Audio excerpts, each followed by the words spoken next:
playlist is going to be a tutorial on argument reconstruction. Argument reconstruction is arguably the most important philosophical skill there is.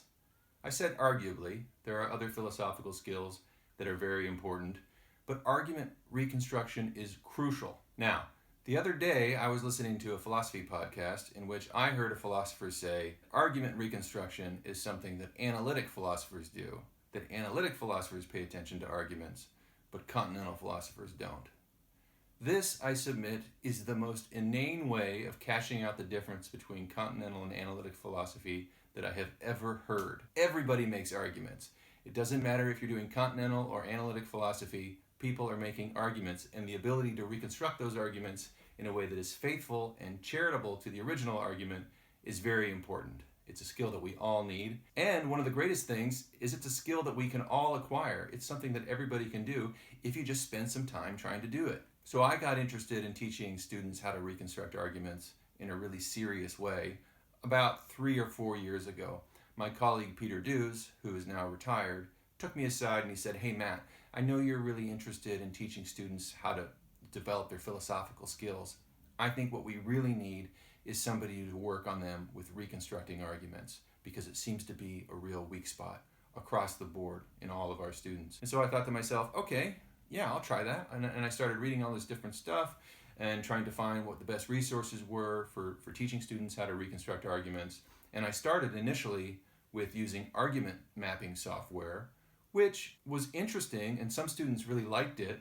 The problem I found was that it's very difficult to take a map that you've created on argument mapping software and then to put it in an actual paper. So what I wanted to do was to find a piece of writing that taught students how to reconstruct arguments the way philosophers actually reconstruct them in the papers that they write.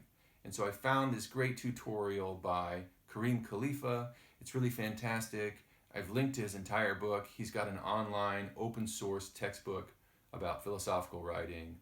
It's all really good, I think. But what I'm going to go over here in this tutorial is basically material from his chapter on reconstructing arguments. It's really helpful. I recommend that you read it.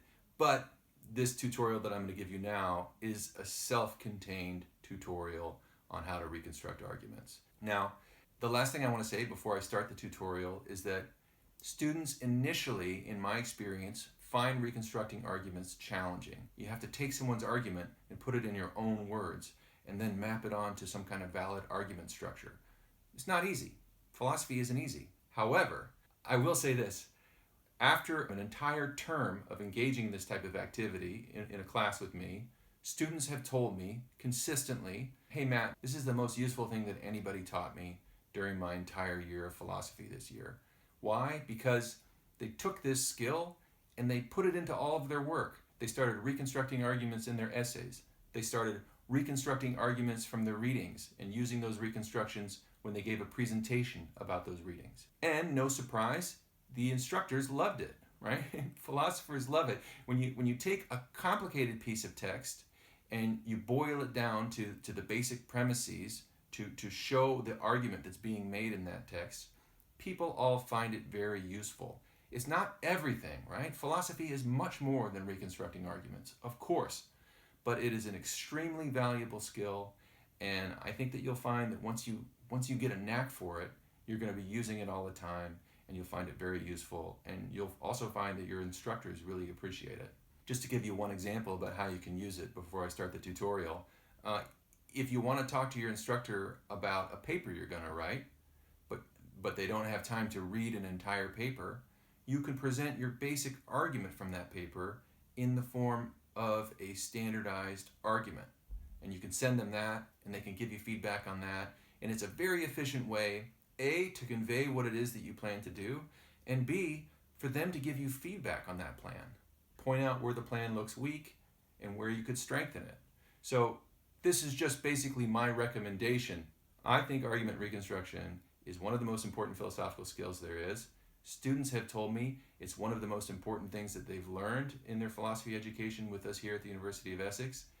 And a lot of students have told me that it has been extremely useful, not only for doing well in my module, but for doing well in their other modules. So that's my basic pitch for why this is important and why you should dedicate some serious time to it.